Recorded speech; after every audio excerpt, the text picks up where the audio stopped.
So if you've been watching our series of us building and remodeling this dive resort here in the Philippines, I don't want you to forget the whole point of all this. The whole point of all this is the diving and the awesome critters that we find on every dive here.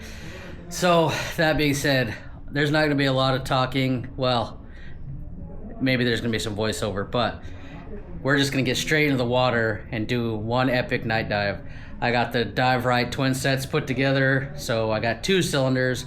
I'm gonna do 2.5 hour dive as long as my batteries on the camera will go, and see what all I can film for you guys, and just give myself a reminder of all this work, why I'm doing it.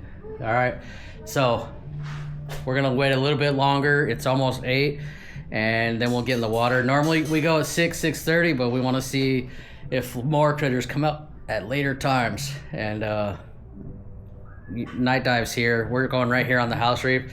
They're always awesome, but let's see if we can get any better. Anyways, I hope this is a long video. It means we found a lot of critters tonight. This is what it's all about, diving here in the Philippines. Let's get in the water. Definitely bringing some extra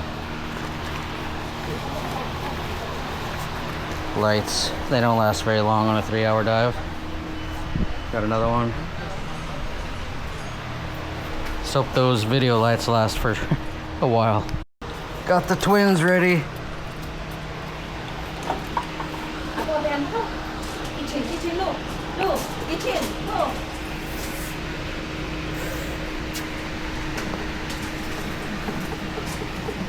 Ready, Bri? Let's go. Side mount for him.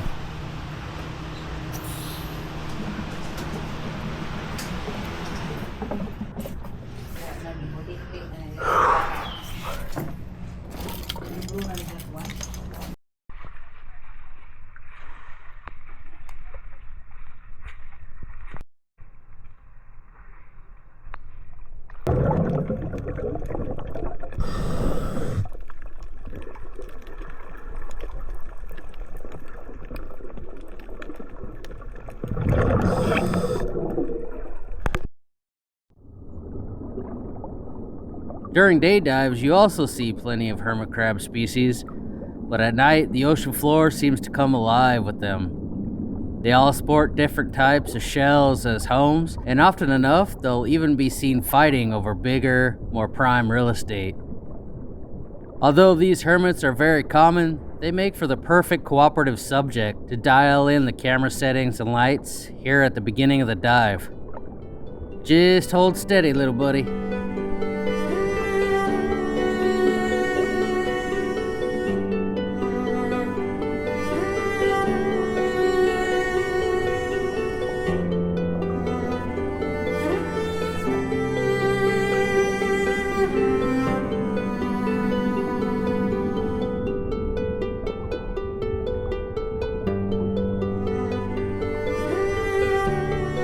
I'm trying out a new macro lens from Nudibranchs, and this tiny little dude clinging to the small leaf is the perfect test.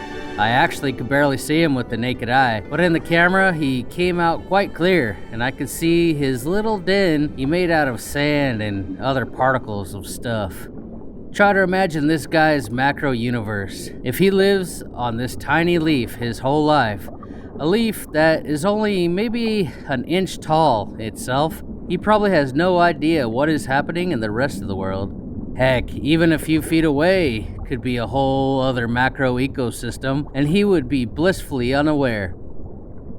I also told myself that I would bring my golf ball on this dive and use it as a reference so that you could really see how tiny these creatures really are. So this isn't a great shot, but with the golf ball in the background you can see just how small he is, when he could probably use one of the dimples on the ball as a hot tub. To me, frogfish are kind of like turtles. There are so many of them here in Dauin that I hardly even notice, let alone film them anymore. However, when this little dude popped out from behind a dead coconut shell, he was one I wanted to film for a sec.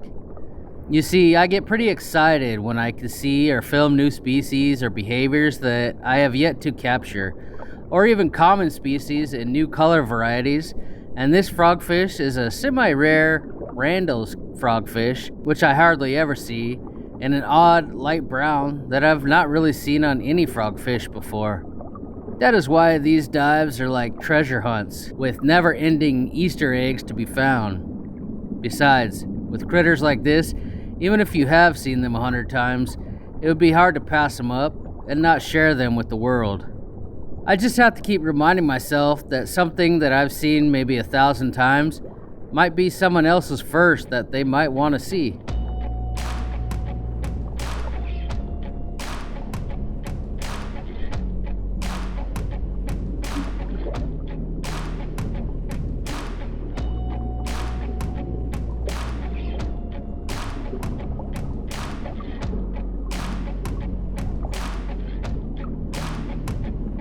This is one of those Philadelphia nudibranchs with extreme camouflage that mimics its habitat. And the funny thing with this species is that I never saw one before in Dauin, but when we went on one of our group trips to Randall, we saw lots of them and learned where they hide. Now, right here on my house reef, we see them all the time, now that we know where to look.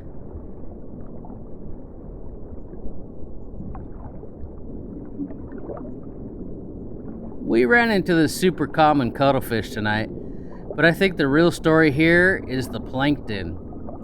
It must be the season because the plankton and krill are attracted by the lights and follow us everywhere, making it real difficult to get good shots. Not only do they block the view of the camera, they also harass whatever it is we're filming, and this makes them much less likely to cooperate for the camera. As you can see, the little dots flying around the screen isn't just backscatter, it's the tiny plankton. And even when I'm just a few inches away from this small skeleton shrimp, they still manage to bother us. Actually, it seems like this skeleton shrimp doesn't mind too much, as he was somehow able to catch one of those pesky krill or whatever it is and get himself a snack. Skeleton shrimp are odd, and they are actually one of those rare marine creatures that do not swim at all. Instead, they cling on to the substrate, and when they want to move, they stretch out and grasp the next spot and swing over like a monkey in the trees. Their tiny statures and transparent bodies sure don't make it easy for me to film, that I know for sure.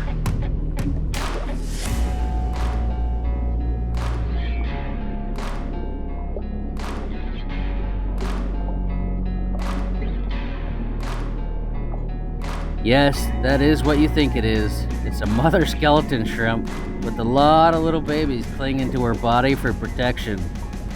Now, I'm not a scientist or anything, but it does look to me like the mom has a ball of food or something in one arm, and the babies are feeding off of it. I could be wrong, of course, but the babies do seem preoccupied by something there.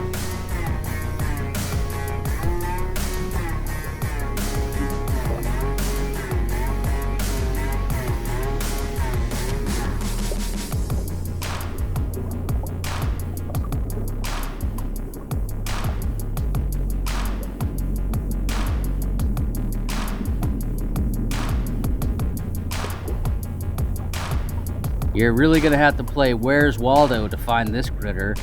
It seems some sort of decorator crab that has covered its whole body with algae and things that match the surrounding substrate. These guys have notorious camo, using available resources around them to perfectly blend in.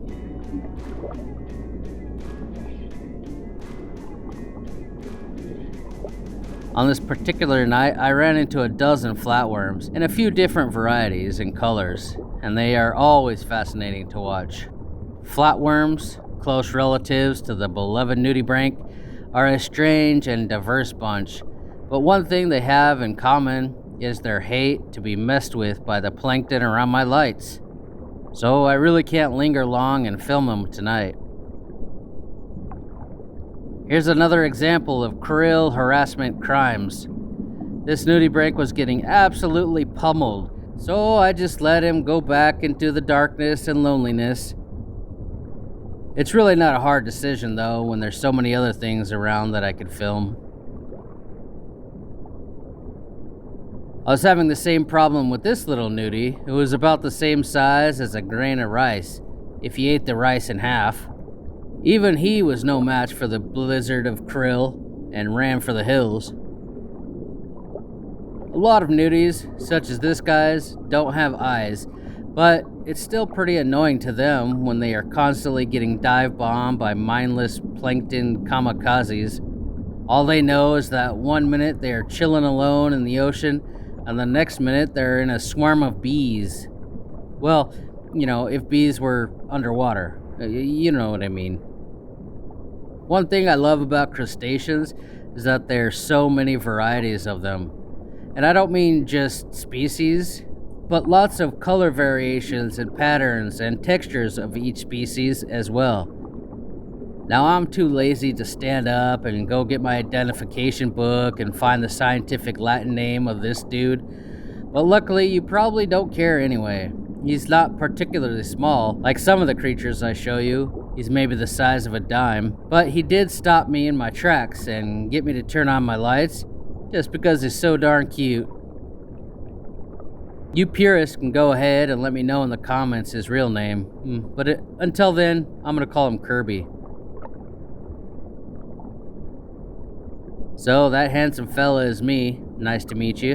And if you look closely in my light, you'll see all the swarm of krill or planktons annoying whatever I film. They're really storming the beaches on this giant sea cucumber. By the way, why am I even staring at this random weird blob of a creature, you might ask? Well, technically, I'm not. Check this out. This is a species of swimming crab who live their whole lives on the back of sea cucumbers like this.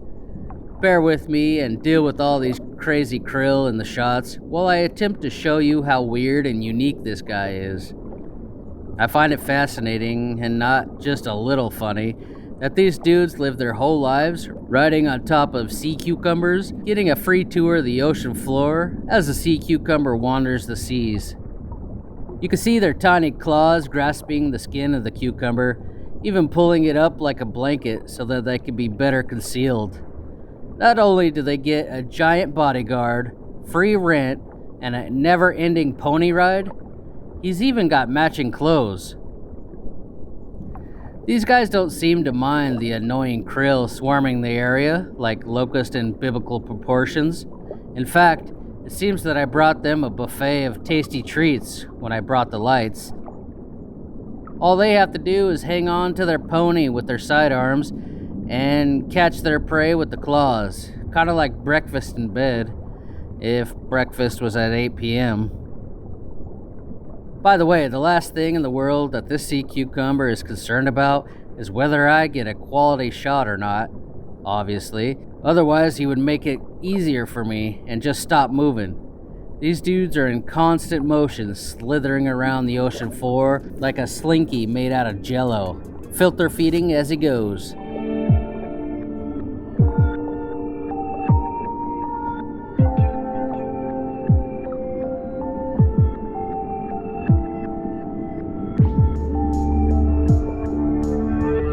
I tried to use as little light as possible, but within 10 minutes, the swarm became unbearable and I had to move on.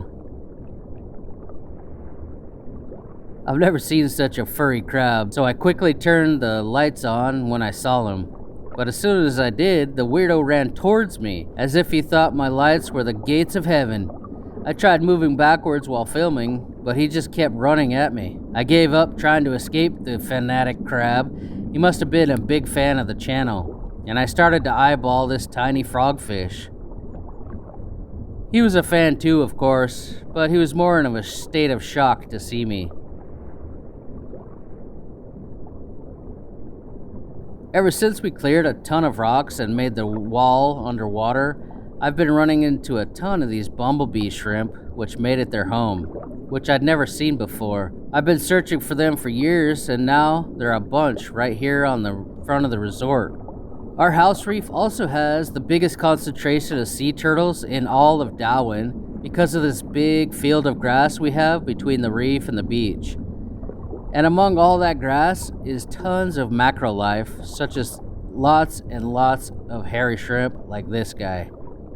Now these particular shrimp are about 1/3 the size of a BB from a BB gun, and with so many turtles out here grazing on the grass all day and night, my weird brain immediately jumps to the question of, I wonder how many hairy shrimp turtles eat on accident every day, and I kinda wonder what they taste like with cocktail sauce.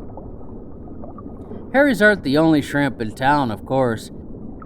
This glass shrimp, dancing to the music only he can hear, you will see is much bigger, at around an inch at its longest. Still, I bet a few of these end up as turtle poop on accident as well. Something that I bet doesn't taste as good as a shrimp kebab are nudibranchs like these.